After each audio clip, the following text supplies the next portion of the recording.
Pemirsa, daerah pemilihan atau dapil seharusnya juga menjadi daerah asal calon anggota legislatif atau caleg yang akan dipilih untuk duduk sebagai anggota dewan. Betul, namun berdasarkan data yang diterima KPU, sebagian besar parpol masih mengimpor caleg mereka dari daerah lain. Sekitar 35% caleg dari Jakarta diimpor ke berbagai dapil di Indonesia.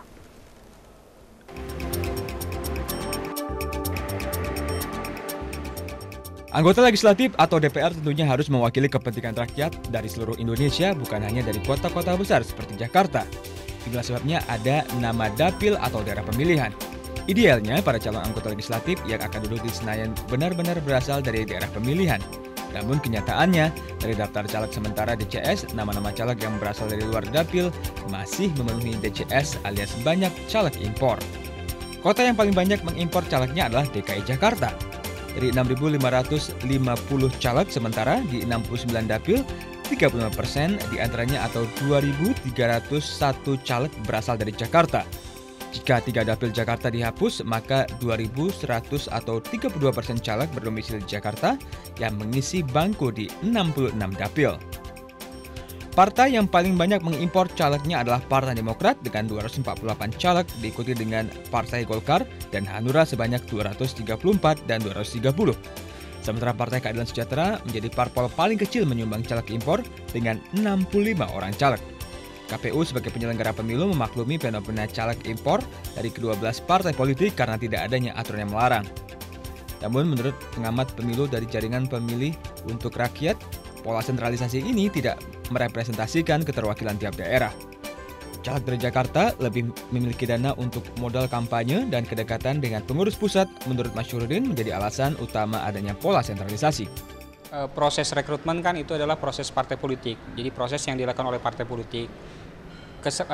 Konteks persyaratan domisili itu sudah diatur dalam undang-undang, sangat jelas sekali bahwa domisilinya berdomisili di wilayah Negara Kesatuan Republik Indonesia.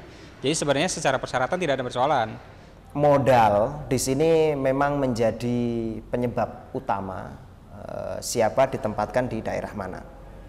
Barang siapa yang caleg mana yang mempunyai dana besar, maka kemudian dia sangat potensi untuk maju di dapil itu.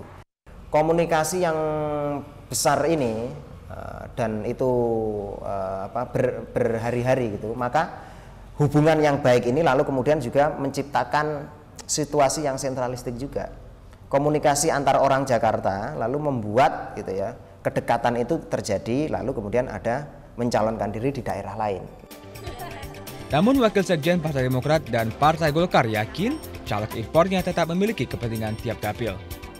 Tapi kan pada dasarnya mereka merupakan representasi dari daerah masing-masing.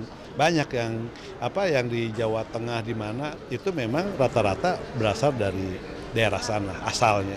Jadi bukan berarti kekurangan kader yang dari luar itu tidak. Jadi yang di Jakarta ini adalah cerminan dari berbagai wilayah yang ada di Indonesia. Memang tidak ada aturan yang melarang bahwa para caleg harus berasal dari daerah yang sama dengan daerah pemilihannya. Namun jika mayoritas para caleg yang mengisi sebuah daerah pemilihan berasal dari satu kota seperti Jakarta, bukan tidak mungkin para caleg yang terpilih nantinya tidak mengerti masalah yang dialami di daerah tersebut. Dan ini artinya dunia politik masih tersentralisasi. Dari Jakarta, Reska Mega Pratiwi dan Ferry Insan melaporkan.